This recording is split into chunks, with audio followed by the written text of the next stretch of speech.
रूस के दागिस्तान से इस वक्त की बड़ी खबर। दागिस्तान में रूस की स्पेशल फोर्स ने संभाल लिया है मोर्चा। डरबन में रूस के कमांडोज भी ऑपरेशन के लिए पूरी तरह से तैयार किए गए। अब तक 6 आतंकी ढेर किए गए, बाकियों की इस वक्त तलाश जारी है। और दागिस्तान से इस वक्त की सबसे नई तस्वीर टेलीविजन स्क्रीन पर आपके सामने।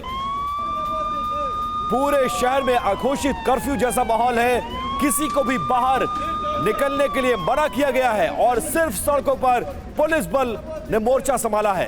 आतंकियों की तरफ से रह रहकर फायरिंग की जा रही है और उसका सुरक्षा बल जवाब भी दे रहे हैं।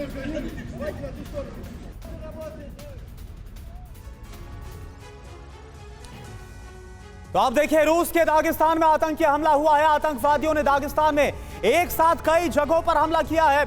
आतंकवादियों ने 2 चर्च में घुसकर अंधाधुंध फायरिंग की है। 5 तस्वीरें इस वक्त आपके सामने। चर्च के पादरी की गला रेत कर निर्मम हत्या कर दी गई है। चर्च में तैनात सुरक्षा गार्ड को भी आतंकवादियों ने गोली मार दी है। आतंकवादियों ने मकचकाला में पुलिस चौकी पर भी हमला किया है, जिसमें 15 पुलिस वालों की मौत हो गई है। 25 से अधिक लोग घायल हो गए हैं। दागिस्तान में करीब 10 घंटे से ऑपरेशन जारी है। रूसी सुरक्षा बलों ने 6 आतंकवादियों को अभी तक मार गिराया है और भी जो आतंकवादी वहां पर मौजूद है उनके खिलाफ ऑपरेशन चल रहा है।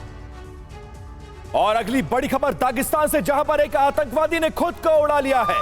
कार में बैठे फिदायीन हमलावर ने खुद को उड़ा लिया है। आतंकियों ने ताबड़तोड़ फायरिंग भी बीच की है। जब आतंकी ने खुद को घिरता देखा तो उसने जो बॉम्ब प्लांट किया गया था उसमें विस्फोट किया और उसके बाद देखिए कैसे उसकी गाड़ी में यह आग लग गई। ये बड़ा फिदायीन हमला रशिया पे किया गया और एक लंबे अरसे बाद इस तरह का आतंकी हमला देखा गया है।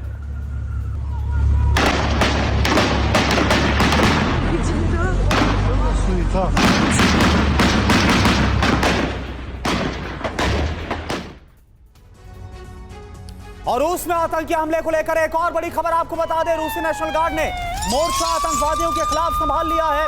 हमले के बाद घर में छिपे हुए आतंकी जो खबर आ रही है, रूसी सेना ने आतंकवादियों को चारों तरफ से घेर रखा है। फायरिंग की आवाज आप सुनिए। आतंकवादियों के खिलाफ जिस तरह से ऑपरेशन चल रहा है, आतंकवादी लगातार फायरिंग भी कर रहे हैं। क्रॉस फायरिंग दोनों तरफ से साफ तौर पर सुनाई और दिखाई देती है।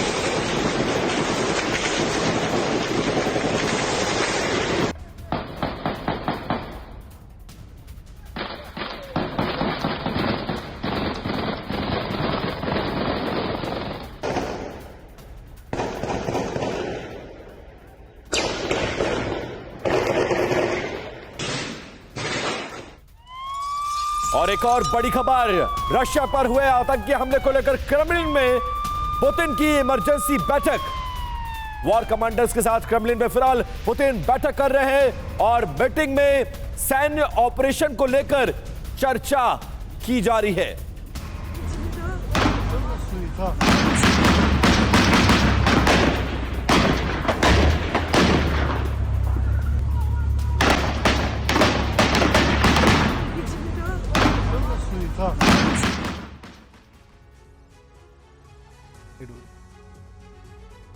तो रूस पर जो आतंकी हमला हुआ है, बड़ा यह हमला आतंकी हमला, और पुतिन क्या बदला लेंगे, यह बड़ा सवाल है। इस वक्त क्या हो रहा है आप जान लीजिए। छावनी में तब्दील हो गया है डरबन शहर, जिसको आतंकवादियों ने हमले के बाद दहला दिया है। शहर के चप्पे चप्पे पर रूसी नेशनल गार्ड्स को तैनात किया गया है। स्पेशल ऑपरेशन के दौरान शहर में बिजली काट दी गई है। और देखिए, शहर में बैटल टैंक्स, बख्तरबंद वाहन तैनात कर दिए गए हैं। लोगों ने अपने आप को फिलहाल घरों में एहतियातन कैद कर लिया है। और बनिशा हमारे संवाददाता लगातार सुबह से इस खबर पर लाइव बने हुए हैं और एक एक अपडेट बीती रात से दे रहे। मनीष, इस तरह के हमलों को कैसे देखा जाए, और सबसे बड़ा शक जो इस पूरे मामले में जा रहा है वो अमेरिका और यूक्रेन पर जा रहा है।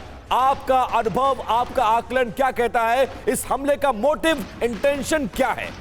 बिल्कुल विपिन, देखिए 3 महीने के अंदर रूस को एक बार फिर एक बड़े आतंकी हमले का सामना करना पड़ रहा है। लेकिन इस हमले में जो सबसे बड़ी बात है कि 2 शहर, दागिस्तान रूस के एक इस राज्य है दागिस्तान, जिसकी राजधानी मचकला, और दूसरा शहर डरबन, 2 शहर में मल्टीपल अटैक होते हैं।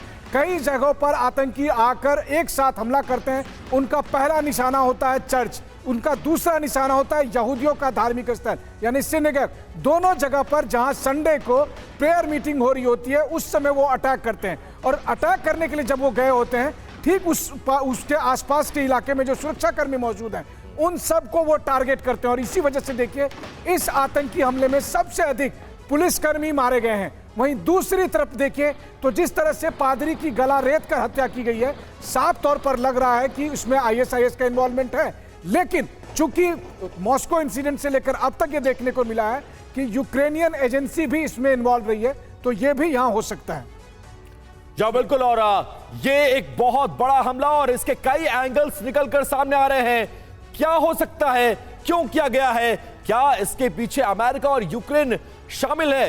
ये तमाम ऐसे बड़े सवाल हैं जिसको लेकर चर्चा होगी। लेकिन फिलहाल क्रेमलिन में इस बड़े आतंकी हमले को लेकर पुतिन अपने सैन्य अधिकारियों के साथ विपिन, ये जो दो तस्वीरें हम दिखा रहे हैं, जरा ये तस्वीरें एक बार फिर से दर्शक जरा देखें और समझे। जो अभी हमला हुआ है 23 जून तारीख का यह हमला, और 9-10 घंटे से ऑपरेशन चल रहा है दागिस्तान का हमला। और इससे पहले मार्च महीने में जो हमला हुआ था 25 मार्च 2024 को मॉस्को में क्रॉकस सिटी मॉल, जहां पर म्यूजिक कॉन्सर्ट हॉल को निशाने पर लिया गया था। और हमारे साथ जो खास मेहमान है उनका भी रुख करते एक बार फिर से आपको बता दें, मेजर जनरल संजय सोई सर हमारे साथ मौजूद है, ब्रिगेडियर शरदेंदु सर हमारे साथ मौजूद है, कैप्टन श्याम कुमार सर हमारे साथ मौजूद है। संजय सोई सर, आप सीधे इसी एंगल के साथ आपके पास में आ रहा हूं, क्या लग रहा है अमेरिका और यूक्रेन को लेकर अब शक गहराता हुआ नजर आ रहा है? देखिए, इस समय में जैसे अभी आप बता रहे हैं कि मीटिंग क्रेमलिन में हो रही है, इसको कितना इंपॉर्टेंस दिया जा रहा है, यानी कि वो ये एम ये था कि रशिया किस प्रकार से डाइवर्ट किया जाए। यहाँ पे 2-3 चीज़ें निकल के आती हैं। एक तो ये है कि जो इजराइल गाजा युद्ध चल रहा है वहाँ पर हमास ने पूरे मुस्लिम वर्ल्ड को यूनाइट करने की बात की है कई बार। हालांकि ये टेररिस्ट अटैक है, धर्म से लेना देना नहीं है, लेकिन इस तरह धार्मिक भावनाओं को जागृत करके दागिस्तान में काफ़ी हद तक ज्यूइश के खिलाफ फीलिंग आ गई है। अक्टूबर 23 में भी उन्होंने एयरपोर्ट में घुसकर एक ज्यूइश, हर जहाज में जाकर ज्यूइश लोगों को ढूंढने की कोशिश की थी। इसके अलावा अभी भी जो हमला, एक ज्यूइश धर्मस्थल पर हमला किया गया है, चर्च में हमला किया गया है और एक पुलिस स्टेशन में हमला किया, एक कोऑर्डिनेटेड हमला है। और यहाँ पर जो उनकी जो भावनाएं हैं इनको शायद फ़ायदा उठा के हो सकता है यूक्रेन या नाटो कंट्रीज में किसी ने इसको और भड़काया हो और हवा दी हो। कहा संजय सोई सर कि इस पर धार्मिक एंगल पर बात करना ठीक नहीं है, लेकिन जो हो रहा और जो वहां पर हालात है दागिस्तान, जो कि मुस्लिम बहुल इलाका और बड़ी संख्या में यहूदी है, और इस वक्त ये भी हम देख रहे हैं कि कैसे इजराइल वर्सेस हमास भी हो रहा है बीते 6-7 अक्टूबर के बाद से।